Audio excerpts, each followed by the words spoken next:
Baik, Assalamualaikum warahmatullahi wabarakatuh. Selamat pagi Bapak Ibu, wali murid, calon peserta didik yang akan berjuang di PPDB Jabar 2021. Pada minggu pagi yang cukup cerah ini, saya akan mencoba memaparkan beberapa pertanyaan yang muncul setelah diumumkannya daftar nama di grup masing-masing kolektif, baik SMA maupun SMK, mengenai jalur yang ditempuh dan sekolah yang dituju. Banyak sekali pertanyaan setelah diumumkan, saya akan coba rangkum. Semoga menjadi pencerahan buat Bapak Ibu sekalian.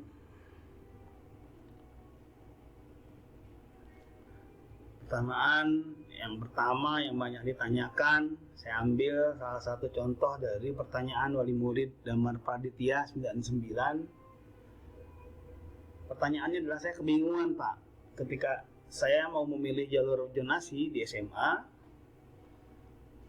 ya, tapi kok tidak ada pilihannya di GF tahap 1. Itu pun ada pertanyaan juga di jalur SMK ketika akan memilih rapot umum, karena beliau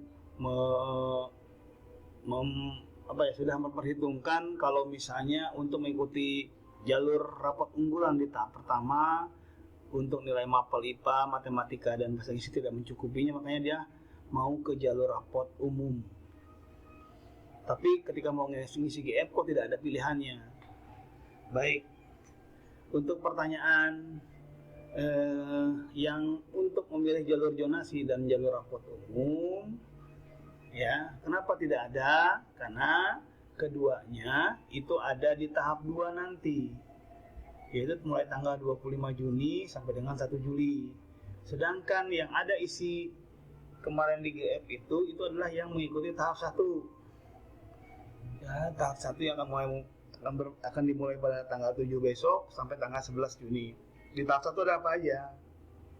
Ada jalur afirmasi, ya. Kemudian ada jalur perpindahan tugas, kemudian jalur prestasi, nilai rapot dan kejuaraan untuk SMA, sedangkan untuk SMK prestasi kejuaraan dan prestasi rapot unggulan, serta kalau di SMA ada prioritas terdekat. Nah, ini yang bertarung di tahap 1. Sedangkan nanti untuk zonasi dan jalur rapot umum itu nanti di tahap 2. Kemudian pertanyaan selanjutnya, ini ada dari wali murid Amanda Julia. Kalau saya memilih tahap 2, apakah nanti kuotanya keburu terpenuhi Pak oleh yang daftar di tahap 1? Baik, kalau misalnya begini tidak usah khawatir, karena semua di masing-masing tahapan atau di masing-masing jalur sudah ditentukan kuotanya dari awal. Contoh, orang zonasi mungkin takut karena pada posisinya sekarang orang pada daftar semua gitu kan ya. Jadi nanti keburu habis dong kuotanya. Saya ambil contoh, saya ambil kuota dari SMA Negeri 1 Babelan. Dari masing-masing jalur ini sudah ditentukan. Contoh KTM, ini hanya 60. Kemudian untuk prestasi rapot hanya 79. Ya. Sedangkan di zonasi nanti ini harus 98 orang. Bisa dibayangkan bahwa sebenarnya kalau orang zonasi yang dekat dari rumah itu tenang banget. Tinggal nonton aja tanggal 7 sampai tanggal 11. Orang-orang pada ribet, pada sibuk gitu kan ya. Saya mah dekat dari rumah, nanti aja tanggal 25. Jaraknya berapa Bu? Gitu kan, hanya 250 meter. Ya udah, Ibu nonton aja. Nanti di tanggal 25 baru kita daftarkan di tahap 2. Ngisi linknya baru nanti sekitar tanggal 24. Ya, jadi jangan khawatir. Ya, bahkan mungkin saya bukan yang mempatahkan untuk tahap 1, hati-hati ya, karena kuotanya tidak terlalu banyak. Ya. Kemudian ada pertanyaan berikutnya, saya sudah isi GF tapi kok namanya nggak ada.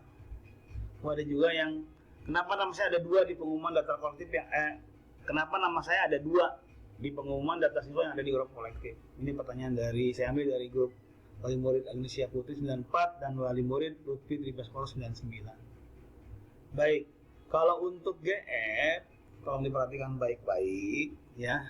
GF digunakan untuk mempermudah kami untuk mengkonfirmasi ya alurnya. Ketika Bapak Ibu kemarin daftar kolektif itu kan nulis, diarahkan oleh petugas kami untuk mengambil jalur apa ke sekolah mana. Tapi rata-rata ketika di daftar kolektif kan banyak orang. Ya, jadi otomatis nulisnya pun atau jurusannya pun yang penting sekolahnya ada. Kadang orang tua tidak memikirkan, yang penting keinginannya ke sana aja dulu, tidak memikirkan syarat dan ketentuan. Makanya banyak orang tua yang japri di grup waktu masih dibuka, kemudian ada yang japri di langsung ke saya atau ke petugas kami gitu kan, bahwa mau rubah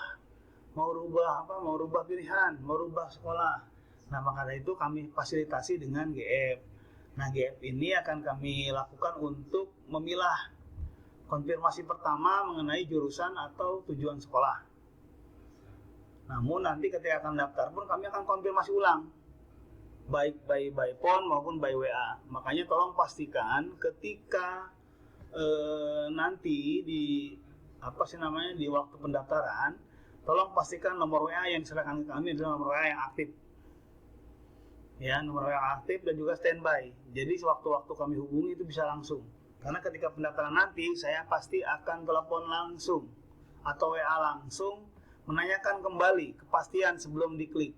Karena kalau udah disubmit, kalau diklik submit itu tidak bisa diulang-ulang. Bapak Ibu ketika di GF bisa diulang, bisa dirubah. Tapi kalau misalnya di pendaftaran nanti ketika saya mendaftarkan, jangan sampai saya disalahkan gara-gara salah pilihan. Maka dari itu kita konfirmasi sampai 3 kali.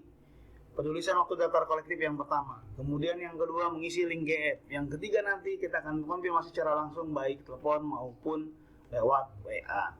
Oleh sebab itu, yang pertama sekali lagi WA-nya harap standby, aktif, dan juga sekali lagi saya himbau ke Bapak Ibu yang mengikuti kolektif agar mudah dihubungi nantinya, tolong nama profil dari WA-nya dirubah sesuai ketentuan yang kita sepakati, yaitu untuk nomor WA tolong dirubah menjadi formatnya adalah depannya adalah kelas, spasi, nama siswa.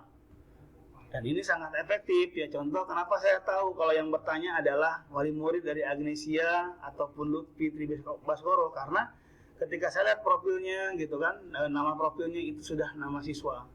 Saya akan kesulitan ketika nama profilnya adalah ya masih nama ibu bapak atau misalnya nama murid gitu kan.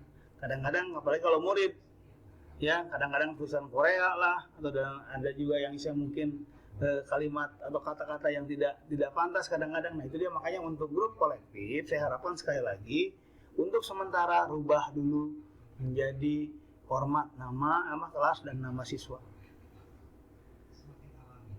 Dan kemudian yang terakhir, bagi yang masih belum menentukan pilihan, silahkan Pak Bu, saya harapkan sebelum tanggal 9 sudah menentukan pilihan, karena mungkin itulah strategi dari Bapak Ibu. Ya silahkan, ya cuma saya ingatkan jangan sampai ketinggalan, ya semakin cepat semakin baik. Namun sekali lagi, ya kita semua berharap, saya yakin dan percaya semua orang sedang dagdikduk, ya pusing dengan aturan, masukin sekolah kok susah banget. Tapi yakinlah Bapak Ibu, ya selama kita ada ikhtiar, kita panjatkan doa, di sela doa ibu bapak mungkin di tahajudnya, di sela doa bapak ibu saya mungkin ketika berdoa di setiap kesempatan, insya Allah tangan Tuhan akan bekerja.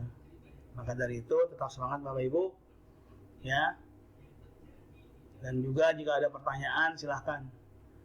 Dan saya juga mohon maaf, saya Pak Firdaus mengucapkan mohon maaf sebesar-besarnya jika di jam kerja itu biasanya saya kok susah dibalasnya gitu loh.